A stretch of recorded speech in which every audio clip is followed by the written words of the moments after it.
Ad-Lib presents Frank Sinatra and the Mafia Murders. Written by Mike Rothmiller and Douglas Thompson, and read by Jeff Harding.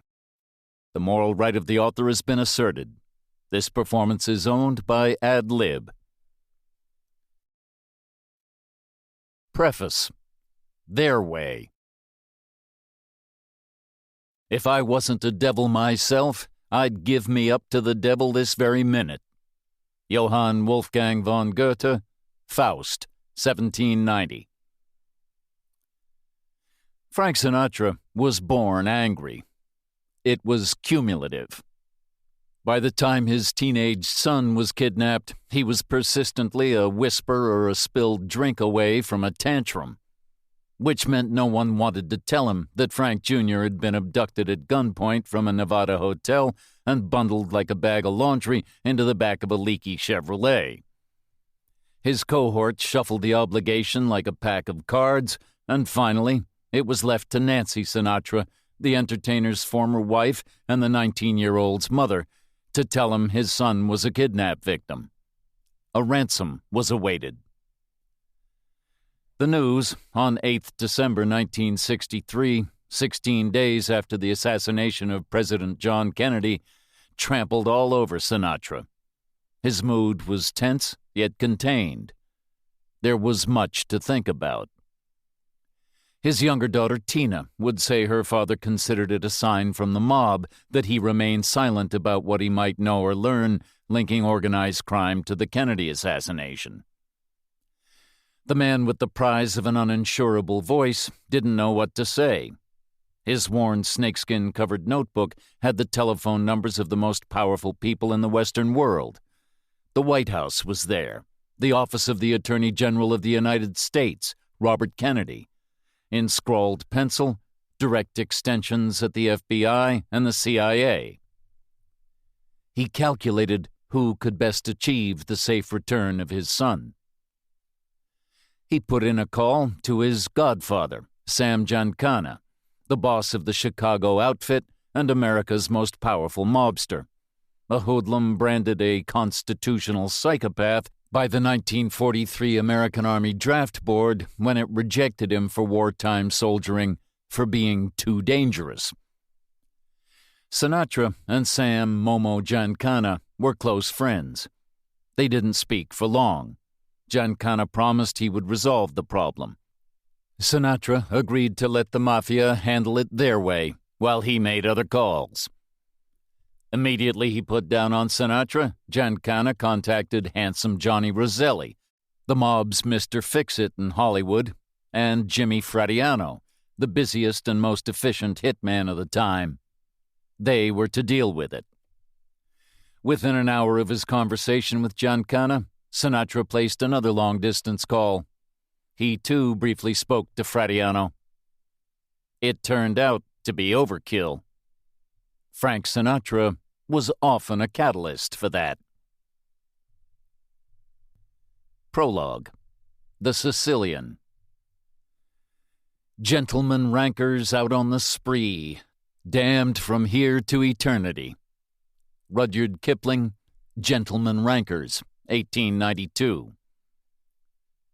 Celebrating his remarkable metamorphosis from yesterday's man to global phenomenon, Frank Sinatra felt entitled to be demandingly arrogant.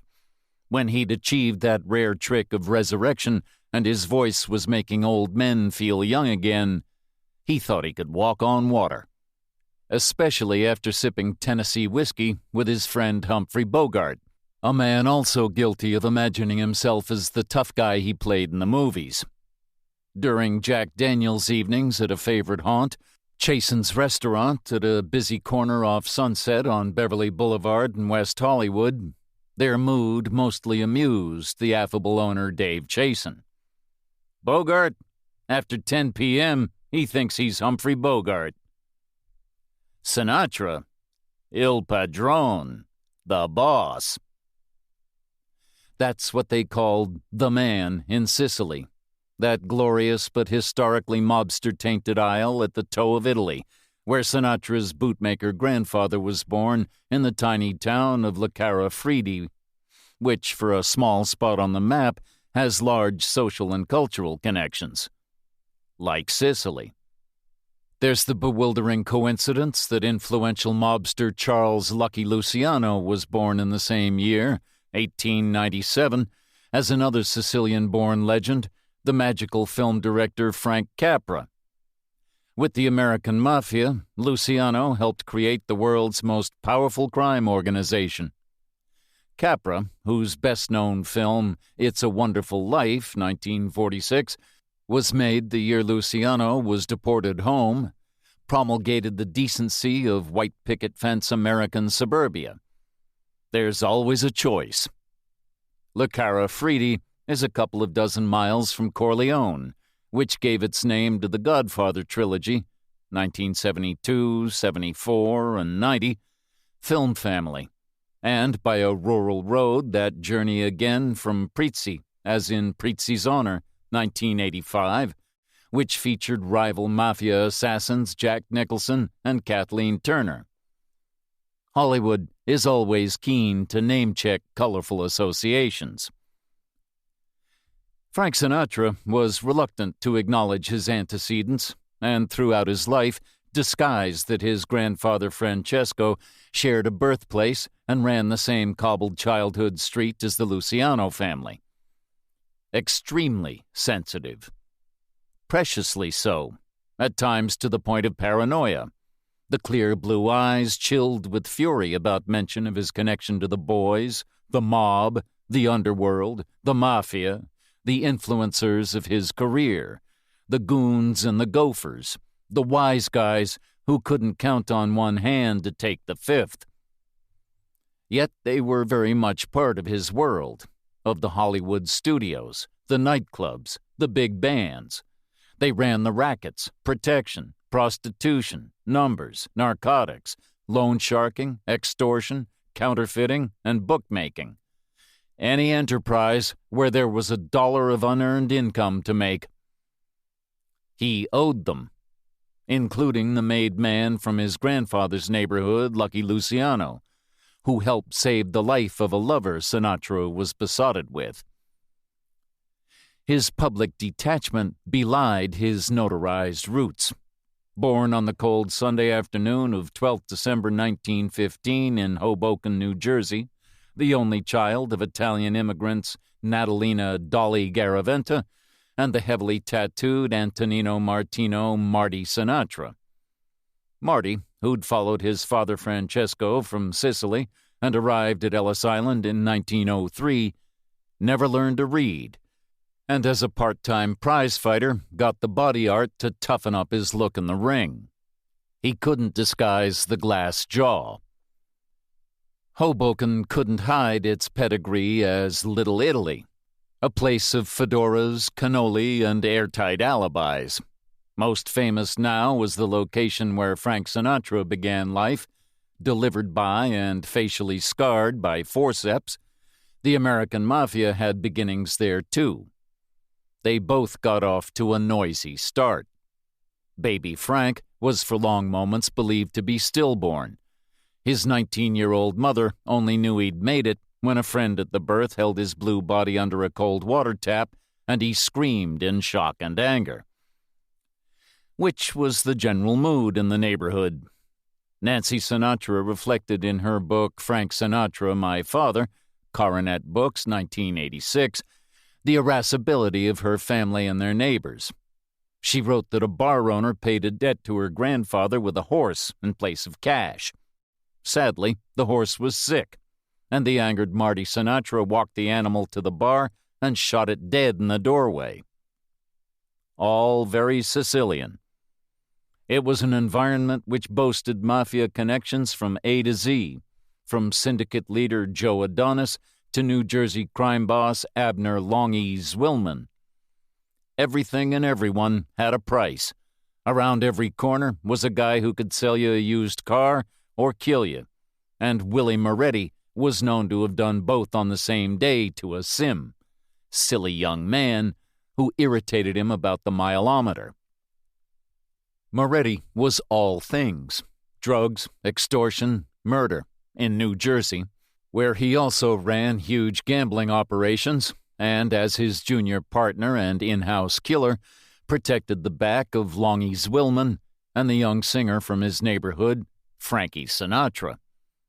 In official records, some crinkly and dusty, others clearly digitalized, if sanitized by redaction, it is understood by both sides of the law that Moretti was Sinatra's first godfather. Sinatra was brought up with the mob. His parents ran a neighborhood saloon at Jefferson and 4th in Hoboken they called Marty O'Brien's, and his father was a better barman than a bantamweight. The drinks and the ambiance attracted a history of rogues. Meyer Lansky, Benny Bugsy, never to his face, Siegel, and Lucky Luciano, the founding trio who swore to make the Mafia bigger than American steel, and Al Capone's mentor and partner John Torrio, and even Dutch Schultz, born Arthur Fliegenheimer, who was as gloriously unpredictable as a bag of snakes.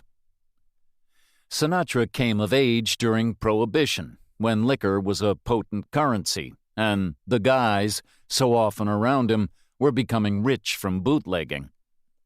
Sinatra's uncles acted as drivers running whiskey and rum out to Pennsylvania. Others organized, they did the crime.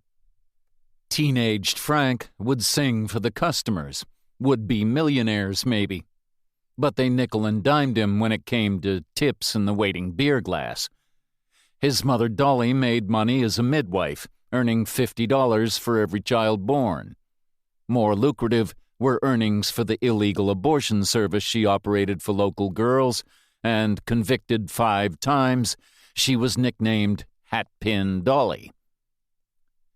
Skinny, teenaged Frankie Sinatra was awkward in that environment, but he was tough inside the more ludicrous clothes his mother blighted him with. His mother, even when she was knocking him about with the Kosh-like stick she kept behind the Marty O'Brien's bar, told him he was special, and early on he took the apparently always contractual Hollywood route of believing his own publicity. There was never any doubt he could sing, could entertain with the confidence of the gifted. There was a style, but it was as intimidating as it was engaging. He was trouble at high school and expelled for gross misbehavior. A carousel of jobs followed, while for nickels and dimes he performed at Hoboken social clubs, like the Cat's Meow and the Comedy Club, and on radio stations that would have him. That money kept him in cigarettes and cab fares. Supper you could get in the kitchens of the clubs. It was while performing around the local clubs and roadhouses that he was befriended by Willie Moretti, the most gregarious of gangsters, who in a candid moment in 1951 told the Bergen Record, the local New Jersey newspaper, "We took very good care of Sinatra." The mob certainly followed his career. In federal prison for running a prostitution racket, Lucky Luciano kept informed about the kid. With interest, and not for altruistic motives. They had good instincts for a winner, always a worthy investment. Moretti, who would fall victim to his own affability, liked him. Not surprisingly, given their shared antecedents. The mob had connections to all the successful clubs operating in New Jersey and New York, and their hands in the pockets of the talent who played them. In time, by 1938, Sinatra was working for $15 a week as a singing waiter at the Rustic Cabin in Englewood Cliffs, New Jersey. The roadhouse on Route 9 West above the Jersey Palisades boasted a wireless link to WNEW radio station in New York, which regularly broadcast the club's Saturday night act. Willie Moretti had a profitable interest in the roadhouse, and with the usual suspects of vowel-heavy surnames, would wander in for a drink and to hear the boys sing. Ironically, it was Frank Sinatra who got arrested. The sheriff of Bergen County, New Jersey, charged him with what we might more appropriately call seduction, officially carrying on with a married woman. The cops took his mugshot on 27 November 1938 and booked him before releasing him on bond. By some magic, the charges were dropped. Sinatra was arrested a month later on charges of adultery and again released on bond. Neither of the charges stuck, and Sinatra spent a dozen hours in jail before they were formally dropped in January 1939, which was helpful as he was heavily involved with Nancy Barbato, who became Mrs. Frank Sinatra on 4th February 1939 and mother of his 3 children. She was a good omen. Within a year of their wedding, her husband was noticed on the WNEW Saturday Dance Parade radio show and was contracted to Harry James and his orchestra for $75 a week. That was beyond riches to Sinatra, who'd worked many full nights for a couple of packs of Camel cigarettes and a cheese sandwich. Harry James was popular, and it was with his orchestra that Sinatra released his first record, From the Bottom of My Heart. That summer of 1939, he sold several thousand records. But he wanted more. Now. By November, with war enveloping Europe, Sinatra was having tantrums about Harry James. He wanted to move on. His career wasn't on the fast track. And, again, as if by the wave of a magic wand, it was. He replaced the velvet-voiced Jack Leonard, who joined the U.S. Army, earning $125 a week as the lead singer of the Tommy Dorsey Band. On 26 January 1940, he opened at the Coronado Theater in Rockford, Illinois, and was soon one of America's first teen idols. You could almost feel the excitement coming up out of the crowds when the kids stood up to sing. Remember, he was no matinee idol. He was just a skinny kid with big ears.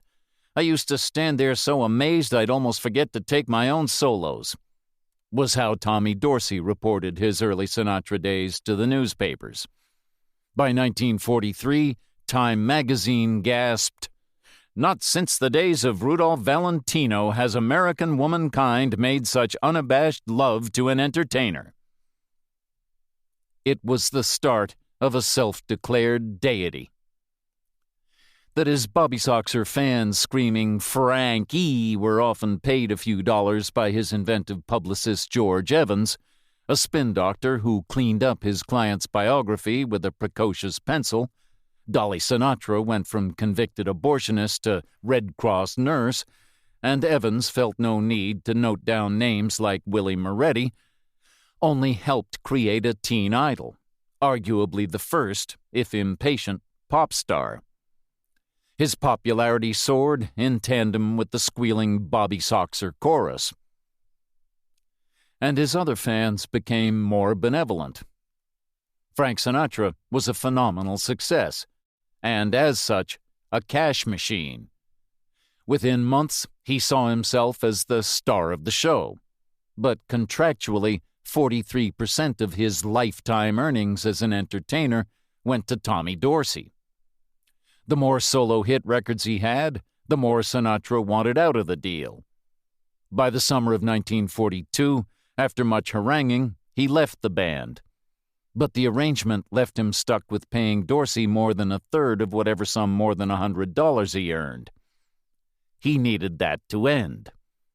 His friends helped.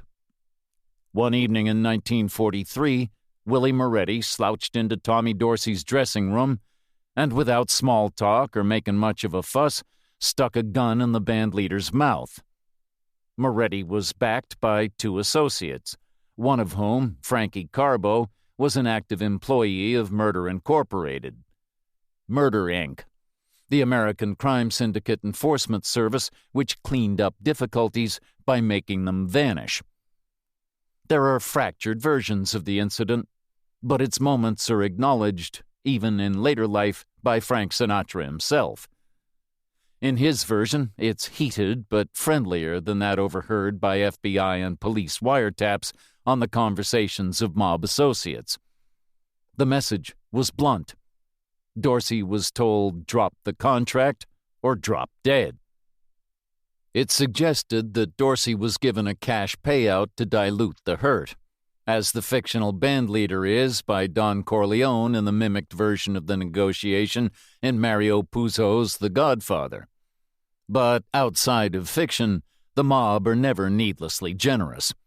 The deal was signed off at gunpoint for $1. All nice and legal. Frank Sinatra had a new deal. His arrangement with the American Mafia, which ran straight as a gun barrel through the detritus of the 20th century, was an eternal one. Part 1. Fly Me to the Moon. I don't let stress bother me. I think that's very important in a man's life, in anybody's life. Stress will age you quicker than anything. Just try to take it easy. Hitman Jimmy the Weasel Fratiano, 1987. Chapter 1. Rum Business. Sinatra is St. Francis of Assisi with a shoulder holster. Donald Zeck, Daily Mirror, London, 1971. Frank Sinatra cranked his liver up to full throttle on TWA DC-3 Flight 73 from Miami International Airport to Cuba, where a much tougher crowd than usual waited for him to perform. The rum took the edge off his apprehension. It was close to Christmas 1946, and Sinatra traveled with the Fischetti brothers, Rocco, Charlie, and Joe, graduates of their cousin Al Capone's Chicago-based School of Mayhem. Sinatra carried a smart leather valise tight to his chest and his appointed chaperone, Joe Fischetti, at his shoulder. What Joe, who'd spent many evenings at Marty O'Brien's and was fond of his ward, didn't know was that Sinatra's lover was on another incoming flight, an Aerovias Q Airlines hopper jumping the 90 miles from Key West to Havana. There would be unscheduled fireworks at this gathering of the world's most influential and feared gangsters, a conference called to deal with the cavalcade of crooked behavior by Benny Siegel, a guy they all liked, but who'd become a pain in the ass. He was stealing from them. As Sinatra was soaring up in the world, Bugsy Siegel was going the opposite way. Permanently. It seemed some cosmic trickery of happenstances that Sinatra, as a career-obsessed skinny guy working with Tommy Dorsey's band, first met Benny Siegel in Hollywood at the same time as the besotted lover he invited to be with him in Cuba. He was in Los Angeles in 1940 to sing with Dorsey at the Palladium Theater, and uncredited in the movie Las Vegas Nights, which was released the following year. Dorothy Lima was a Hollywood starlet, an extra in the movies. She also worked for Benny Siegel, who populated his casino-hotel gambling operations with attractive women and hired them out to Hollywood as window dressing for films. Dorothy was popular dressing, a blonde of the type noir novelist Raymond Chandler said would make a bishop kick a hole in a stained-glass window. For Sinatra, it was love at first glance. When he arrived in town, Dorothy, who appeared in films as Alora Gooding, was also working as a daytime greeter at the Garden of Allah Hotel, a popular apartment complex which attracted the new and often transient and upwardly mobile talent arriving in Hollywood. She wore a neat figure-hugging uniform and velvet gloves so as not to get fingerprints on the chrome handles of the arriving limousines. Dorothy attracted wonderful tips. She was hired to appear in Las Vegas Nights as an extra, staring adoringly at Sinatra as he performed his top 10 selling recording, I'll Never Smile Again. They flirted for what became a short background sequence in the movie, and as they chattered, he found out about her other job at the Garden of Allah, which sat temptingly on a corner of Sunset Boulevard. The seduction was premeditated.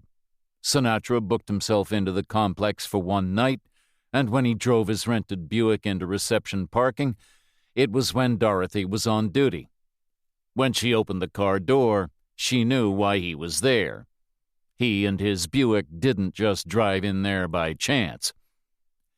It was the start of a long-term affair run around Sinatra's Showtime commitments. Dorothy Alora Gooding appeared alongside Sinatra in Anchors Away, 1945, and in Around the World in 80 Days, 1956.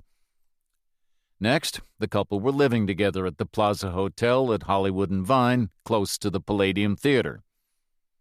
The mob were very much part of the scene, and Sinatra's new girlfriend, who was brought up by a gun-crazy father in the California farmland and knew how to look after herself, had spent time in joints around Reno, Nevada, and knew the boys, including Siegel, who'd arrived in California in 1934. Mr. Siegel, as he very much was around town, was the West Coast representative for the powerful criminal conglomerate he and his associates, Meyer Lansky and Lucky Luciano, collaborated to create.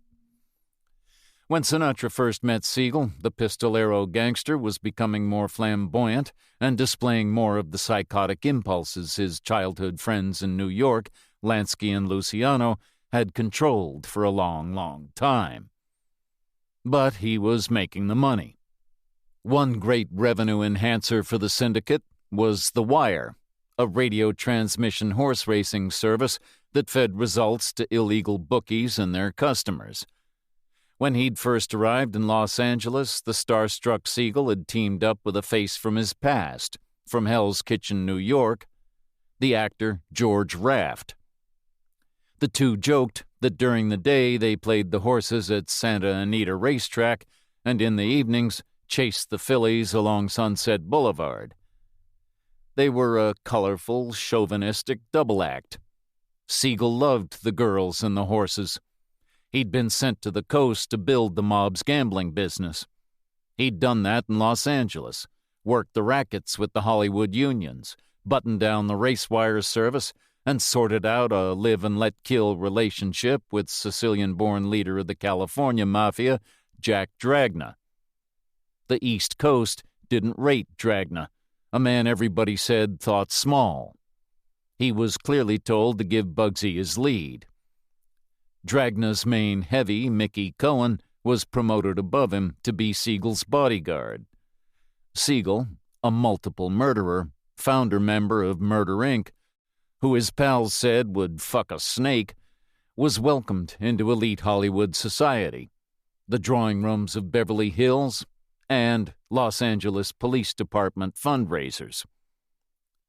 He was most admired by Frank Sinatra and his friend, the clever comic actor Phil Silvers, famed in time as television's Sergeant Bilko. And it was Silvers' first wife, the actress Jo Carol Dennison, who witnessed firsthand their ongoing homage to the mobster. Miss Dennison, who was 97 years old when she died in October 2021, at her home at Idlewild out in the California desert near Palm Springs, talked about her husband and Sinatra's crush on Benny Siegel. Phil and Frank admired and adored Bugsy Siegel so much. When we were in Chasen's for dinner and saw him, Frank and Phil would immediately stand up when he passed, and with real reverence in their voices say, "Hello, Mr. Siegel, how are you?" They were like two children seeing Santa Claus, or two little altar boys standing to pay homage to the Pope. They were wide-eyed and so very impressed by this man, who was the chairman of the Mafia board then. Bugsy was handsome, charming, and very pleasant, but he also had an aura of danger about him that Frank would later cultivate. Phil and Frank were enthralled by him. They would brag about Bugsy and what he had done and how many people he had killed.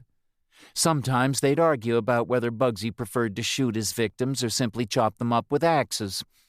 And although I forget which was his preference, I will always remember the awe Frank had in his voice when he talked about him. He wanted to emulate Bugsy. Jo Carol Dennison was crowned Miss America in 1942, and that same year won a 7-year contract with 20th Century Fox Studios, where she met her husband and Sinatra. Like Bugsy, Frank had a mafia redneck mentality. He always dressed well, but in a vulgar, showy way. He was quite Sicilian. His moods were such that there was a good Frank and a bad Frank, but he was openly good and openly bad. He didn't try to hide the dark side of himself in those days. His need to do so became more important with fame, but, catch-22, more difficult, for his success attracted even more fans in the Mafia.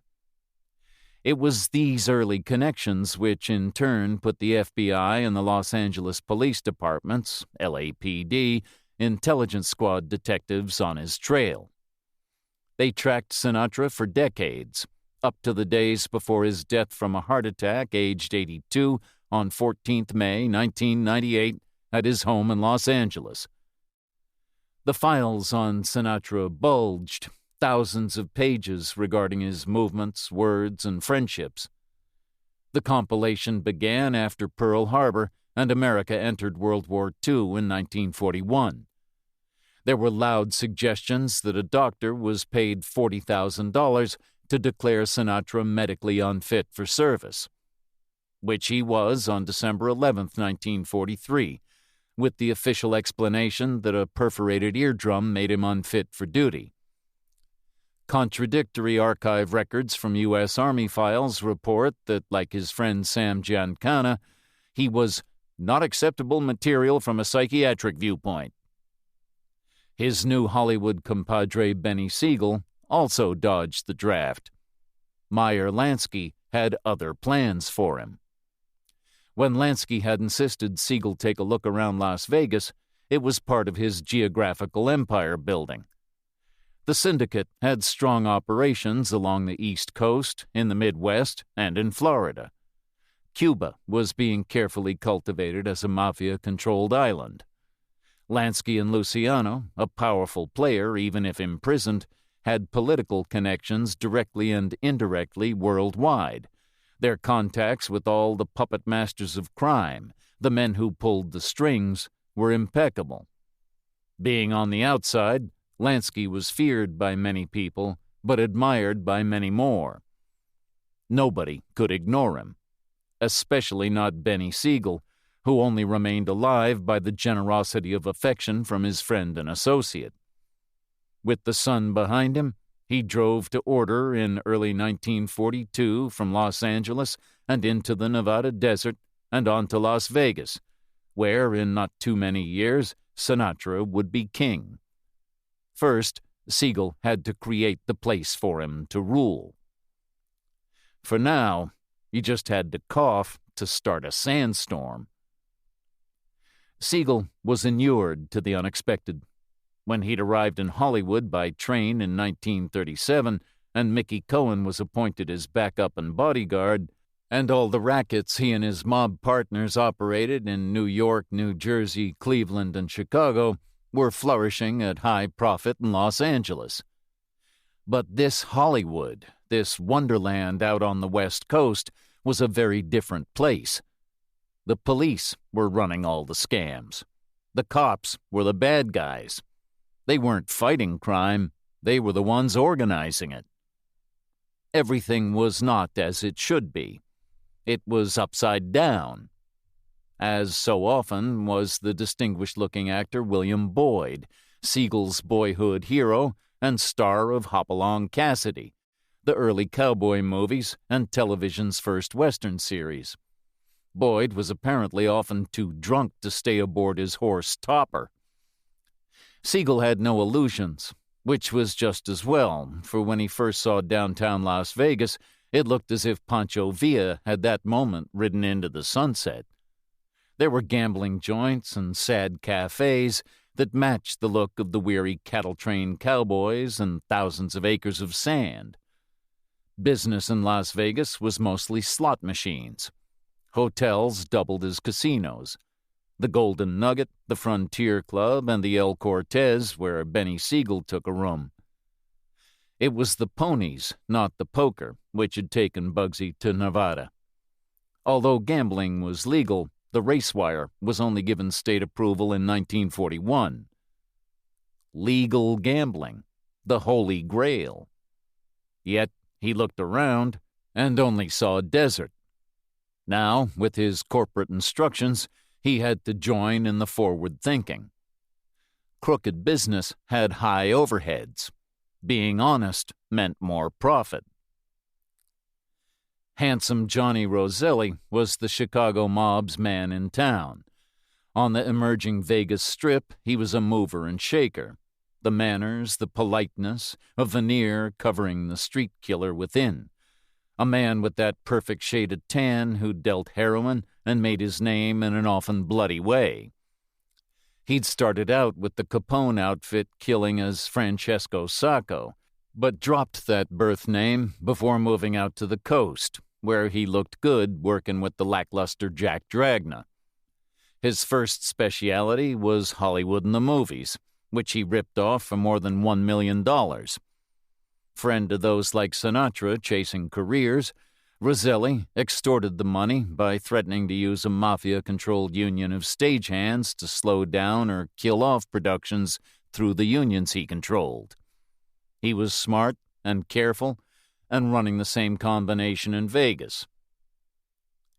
There was easy money being made in downtown at the Nugget and the other joints, but off Highway 91 at the start of a strip of road running straight out into the desert was the El Rancho Vegas, a big city-style gambling joint.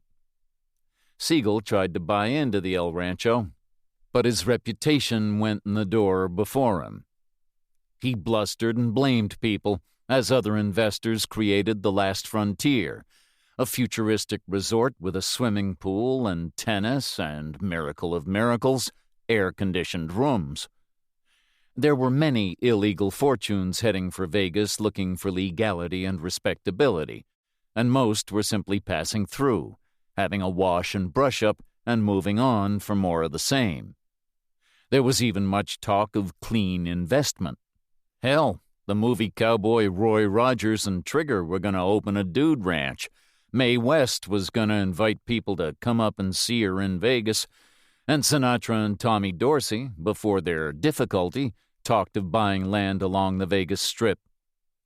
Siegel had to get in gear.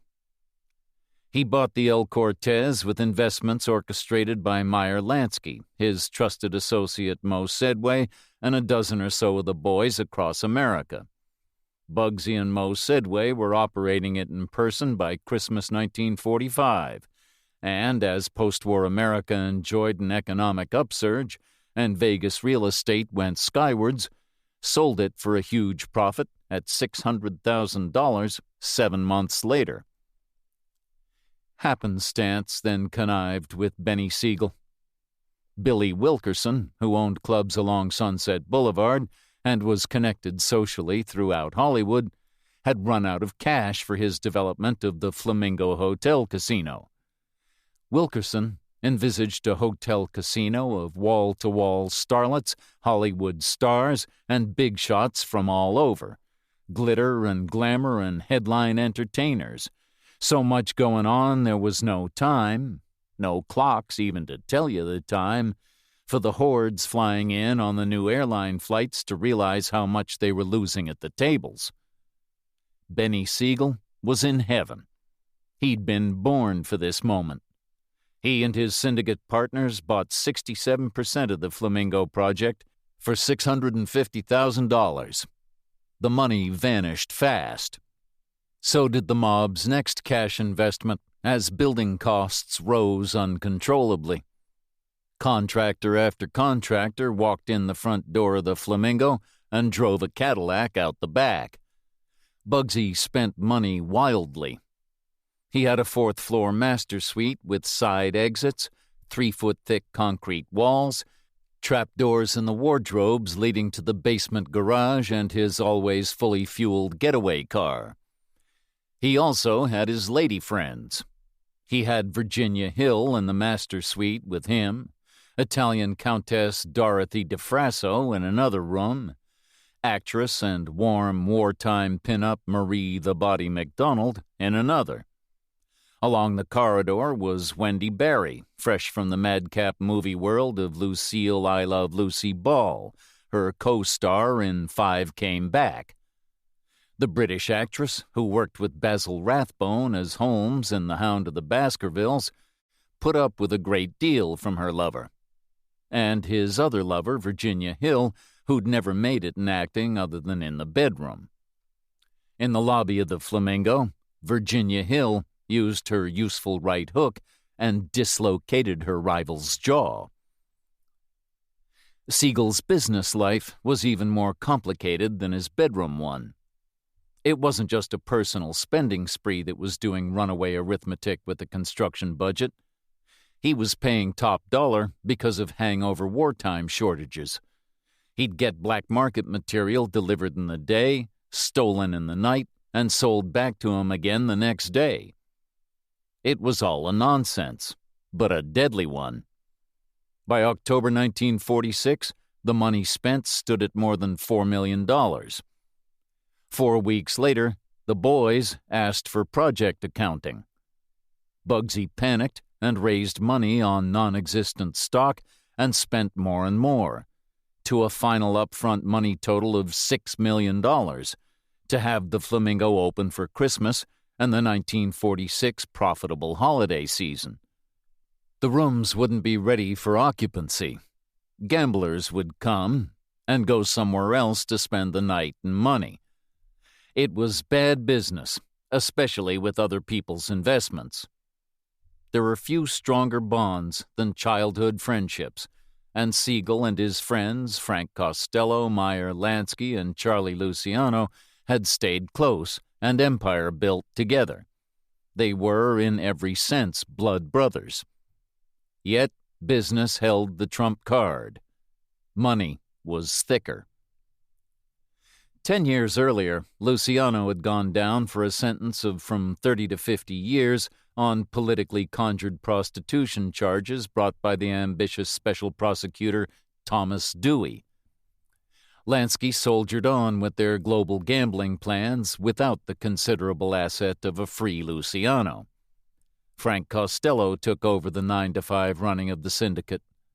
Luciano was an absentee boss, away at college in the patois, but continued to have great influence and receive equally great payments. He consulted from Dannemora Penitentiary in far upstate New York, where his favorite Sicilian dishes were prepared for him. Luciano then got truly lucky. American military intelligence ruled that he could help in the war effort using his Sicilian connections and supply information which could thwart enemy attacks. He was moved to Great Meadow Prison in Comstock near Albany, New York, and the deal was agreed that at an appropriate time he'd be freed. With the war over, on 4th January 1946, the man who put him away, the White House aspirant, and now Governor Thomas Dewey of New York, commuted his sentence. The stinger was that Luciano was going home, to Italy, back to Sicily, to Lercara Fridi, where he'd started nearly 50 years earlier, along with Sinatra's grandfather. Luciano and Lansky and the boys found that detail was not negotiable. But Luciano had some cheer about the deal, for he and Lansky had plans. Charlie Luciano had been on a road trip of Italy following his return. After Rome, he moved on to Naples, and it was there he received a rallying call, a note reading, December, Hotel Nacional. Which is where he was when Frank Sinatra arrived in Havana on 22nd December that year. Luciano had bed-hopped around Venezuela, gone from Caracas to Mexico City, from where Aerovias Q Airlines took him to Havana. He was met by Meyer Lansky. The two men were playing host to some of the giant gangster figures of the world, about 24 of them, including clever killer Albert the Executioner Anastasia and the New York boss Joseph Bonanno, Mo Dalitz, Doc Stacker, and Sinatra's minder from New Jersey, Longy Zwillman, the hugely influential Jewish mobsters. Also very present were Carlos Marcello out of New Orleans, Frank Costello, Willie Moretti, Tommy Three Fingers Brown Lucchese, Joe Adonis, Chicago boss Tony Accardo, and Florida boss Santo Trafficante. All the major mafia families were represented at the official meetings on the top 2 floors of the Hotel Nacional. It was like a reformatory school reunion amid the intriguing architecture on the spectacular Havana oceanfront, with extracurricular, explicit personal entertainment, sex and menace, and Frank Sinatra, plus, a few hours later, the alluring girl he knew as Alora Gooding, one of the first blondes he considered dumping his wife to marry. Other contenders, the brunettes and redheads, would follow. At the Hotel Nacional overlooking the Malecon, the man-made esplanade protecting Havana from the sea, there were also expansive safety precautions. Sinatra did not check into the hotel. He simply arrived for what was said by the other guests to be a gathering of them to offer tributes to an Italian millionaire. Lucky Luciano was indeed worth millions, but constantly happy to accept more in fealty and thick cash envelopes. All the important men were there, other than Benny Siegel, who was a topic on the conference agenda, the elephant stalking the 36 deluxe suites the boys had taken over. Sinatra was something of a cover story for the Havana conference. The idea was put around that the guests were there simply to hear him sing. Luciano himself explained. If anyone had asked, there was actually an apparent reason for such meeting. It had to do with a celebration to honor an Italian boy from New Jersey called Frank Sinatra, the singer that had become an idol for the teens of our country. He had flown to Havana with his friends, the Fischetti, to meet his friend Charlie Luciano. Frank was a good guy, and we were all proud of him, and the way he had become a star. In those days, without 21st century constant surveillance and ever-present mobile phone photographers, Sinatra was relaxed about flaunting his close friendship with one of the most outrageous gangsters, a killer, a pimp, and narcotics trafficker, operating at the time. He openly dined and drank with Luciano, walked around Havana with him, and was always tactile. What was unknown to him was the American government's agents in Cuba were monitoring Luciano and whomever he encountered.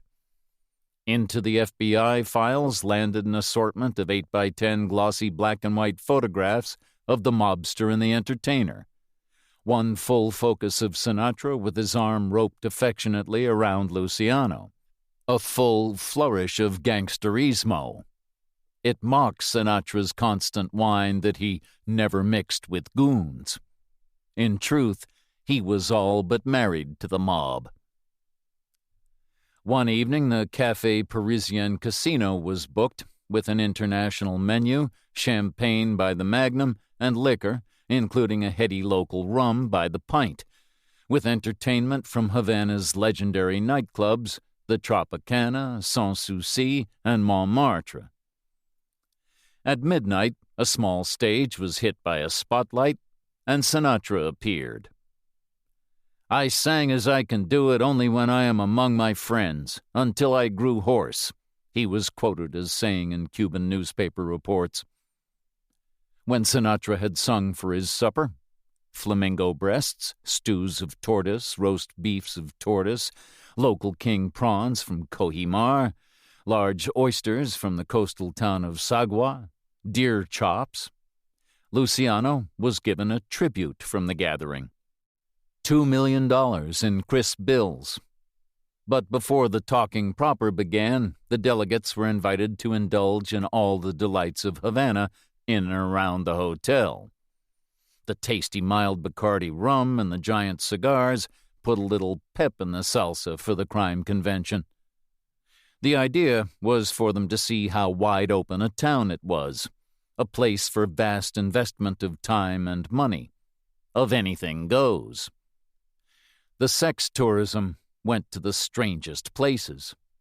You could have a chorus line for the price of dinner, witness supreme depravity, and indulge in bestiality for little more. The more sensitive mobsters settled for the top-end showgirls and expensive escorts. Yet even for the most lecherously liberal-minded, the confining heat of the city contributed to a heightened sense of sordidness, the feeling of being tainted by what was extraordinarily excessive. It was intended as, and succeeded as, a blatant and spelled-out message.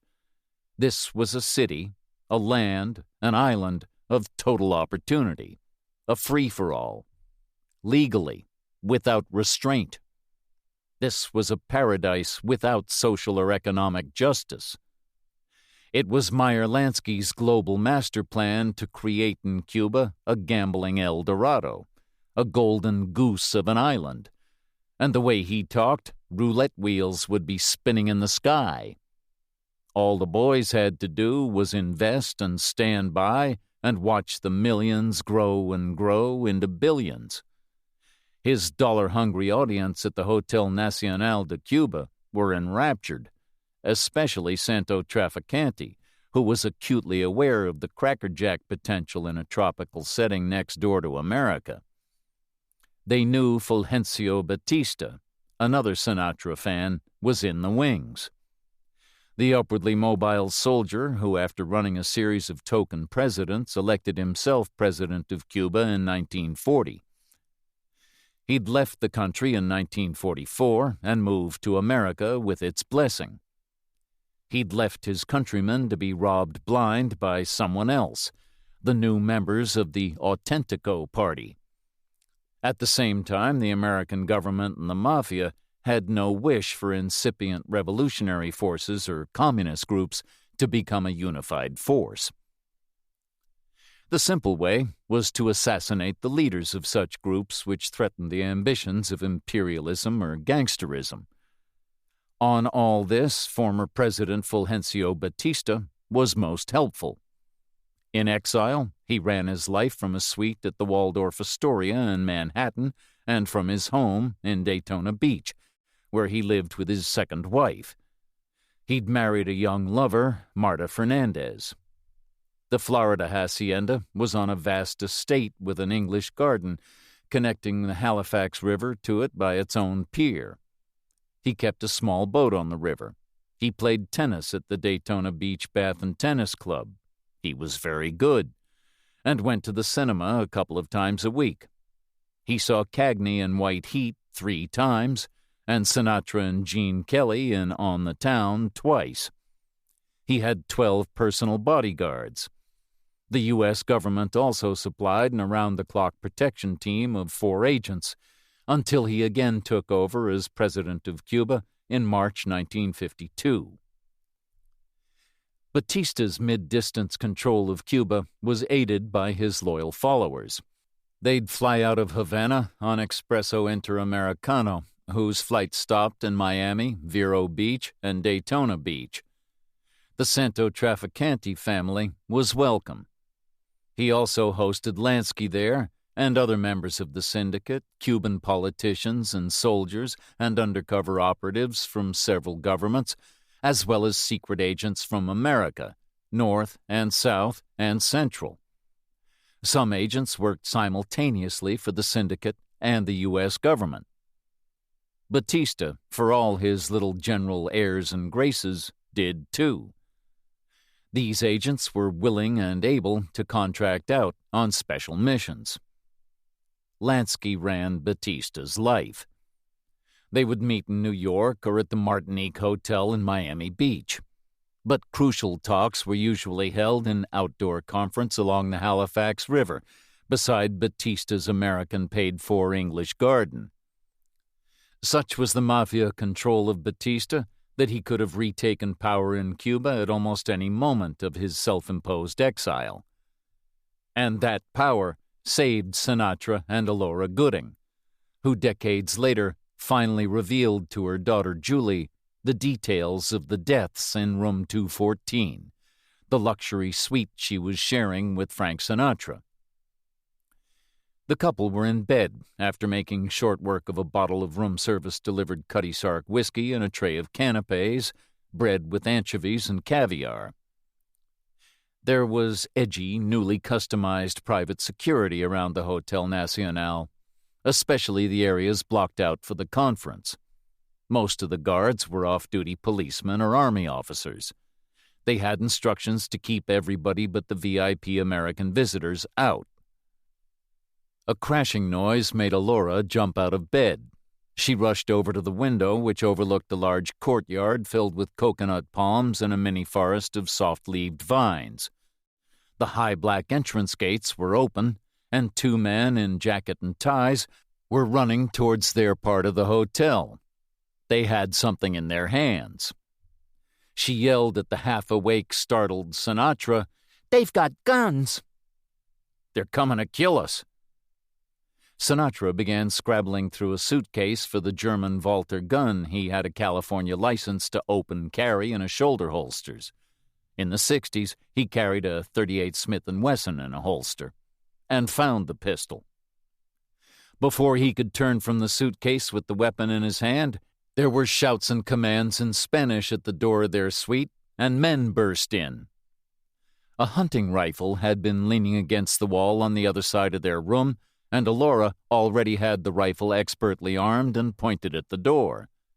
She fired. The man on her left, wearing a dark gray striped suit, fell to the floor. A second shot rang out from behind the intruders, and the other business-suited man collapsed in the hallway. Both were dead. Now, other men in suit pants and dress shirts were suddenly all over the hallway and crowding into the bedroom, which smelled of cordite. "You killed that guy," said Sinatra, lighting a cigarette. Her voice shaking, Alora protested, "But they had guns. They were coming to kill us." "Those weren't guns," added Sinatra. "They were walkie-talkies." Alora collapsed on the floor and began screaming. Sinatra sat on the bed and said nothing. And the two bodies and any fuss were all swept away by the time Alora was moved out of Havana in the morning. It was not even generally discussed, and when Sinatra started to mention it, he was shut up by Doc Stacker, who gently pressed Sinatra's shoulder and whispered, "Leave it. Forget about it." Joe, Doc Stacker, was later quoted in files saying, "The Italians among us were all very proud of Frank. They always told me they had spent a lot of money helping him in his career ever since he was in Tommy Dorsey's band. Lucky Luciano was very fond of Frank's singing."